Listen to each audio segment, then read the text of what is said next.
Harambe. One term. Harambe. One term. Kwa majina naitwa Martin WW Waliaula kutoka Trans Nzoia, na mkituona sisi hapa ni timu Tawe, na mimi ndio Secretary General, Acting Secretary General wa timu Tawe kutoka Trans Nzoia na region hii.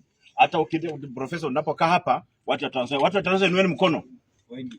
Tawe. Tawe. Tawe. Tawe. Na mkiona Tawe na Linda Mwananchi, tumekuja hapa kuhakikisha kwamba gavana wetu George Natembeya ako na Linda Mwananchi na ako na Sifuna. That's why tumekuja hapa. Lakini nataka kusema hivi, sisi kama watu wa Trans Nzoia, kwa sababu tumetoka huko tukijua kwamba sisi ni one term na sisi ni Sifuna. Kwa sababu kwa Trans Nzoia hakuna kitu. In fact, governor Natembeya amewatingiza mpaka hata president ameokopa kukuja. Wacha niwaambie habari ndio hii. President Ruto ameahirisha mikutano 4 kutokukuja Trans Nzoia kwa sababu ya George Natembeya. Hivi juzi wameanza kushika vijana wetu. Wanashika vijana bure, wanatoa kwa nyumba wakipiga watu. Na Natembeya akiongea kwa sababu wanataka kufrustrate vijana wasitoke nje na vijana wasifanye nini? Wasiende kupiga kura na kuchukua kura. Kwa hivyo kitu ambacho tumesema na bwana Ngome, Profesa Ngome, sisi tumesema hivi, Western hii kwa sababu mtu alianza safari ya kutengeneza Western na kuambia kwamba watu wetu wanateseka ni Mheshimiwa George Natembeya, na watu walikuwa wanaanza kwa sababu hivi baraka ambao mmesema, hivi baraka ambao wanaongea, in fact mtu anaitwa Savula, huyo mtu ati mtoto ya pasta, sidhani kama babaka alikuwa pasta, na tumuombe aokoke kwa sababu most of the time yeye anatusi viongozi wetu. Na sisi tumesema vile profesa amesema, we don't want Sifuna atoe pesa. Hata Michael Wamalwa akisimama Kenya hii kutoka mpaka Lodwar, Michael Wamalwa hakukuwa na pesa, lakini sisi watu wa Western ndio tulimsimamisha. The same time Sifuna tunaenda kumsimamisha. George Natembeya amesema kwamba na ametutuma hapa kama watu wa Trans Nzoia kwamba msifikirie George Natembeya wanaenda kugawana kama vile Musalia Mudavadi na Wetangula. Wetangula anasema yeye ni namba 3. Mudavadi anasema yeye ni namba 3. Lakini sisi Governor George Natembeya amesema yeye anaenda kuunga mkono Sifuna. Mnanisikiza? Kwa hivyo sisi tunataka kusema, and let me say this in English. Kenya Kwanza government, they are just lying without developing a draft. We must develop a draft before you lie. Na sisi tumesema, sisi hata umeona tumekiongea hapa, tumekuwa na draft ambayo tunaongea maneno. Hawa hawaongei na draft yote kama kina Safula. Hawa viongozi ni wa viongozi ambao wanakula tu kwa serikali na wanataka. Na tumesema hivi. Tumesema password. Kuanzia Trans Nzoia, Lord, hata wa Pokot.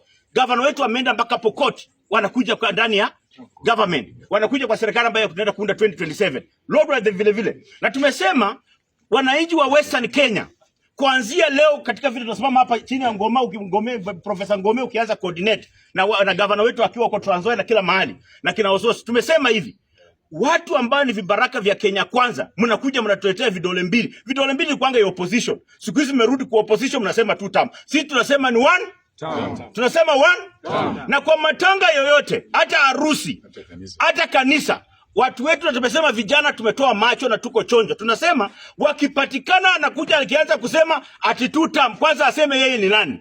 Mnanisikia? Na hiyo ndio tumeamua kama watu wa Western. Mungu awabariki. Na tumesema mambo ya Ebola. Mambo ya Ebola hatuitaki Kenya. Na sisi kwanza tuko na wasiwasi vile ndugu yangu amesema katika border counties. Wamekataa kudevelop screening katika border counties. Ukitoka katika Swamu huko kwetu, ukitoka hapa Lwahaha, ukikuja Malaba, ukienda Busia, hii border county, na sisi wanajua kwamba ndio tuko katika border ya Uganda. Ugonjwa na wanakimbia Laikipia. Lakini hapa wa drugs naingia kila siku. Hatujui watu ngapi wameingia na Ebola. Na mtu amesema is true.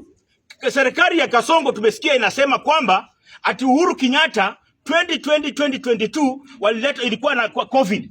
Na hiyo COVID ilikuwa international. Sasa hiyo ilikuwa ni ugonjwa ya Uhuru Kenyatta. Sasa Kasongo na serikali yake pia walikuwa na create ugonjwa yao.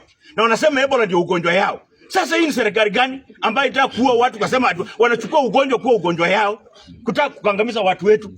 That is rubbish and that's nonsense and it's stupidity. Mtu wa mwisho nataka kusema hivi ambaye ameua Kenya, Moses Masika Wetangula.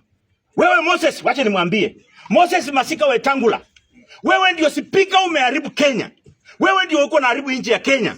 Wewe umekataa kufanya kazi ya parliament, umekataa kumediate parliament kama Marende. Wewe kazi yako ni kufuata Ruto na kufuata pia nani? Faruku. Pia nani? PA ya Ruto. How can you a whole speaker unafuata PA ya president? In fact, upumbavu mkubwa sana. And you are lawyer. Aibu kubwa sana. Kwa Waluya. Umetuletea aibu kabisa. Wetangula, umetuletea aibu.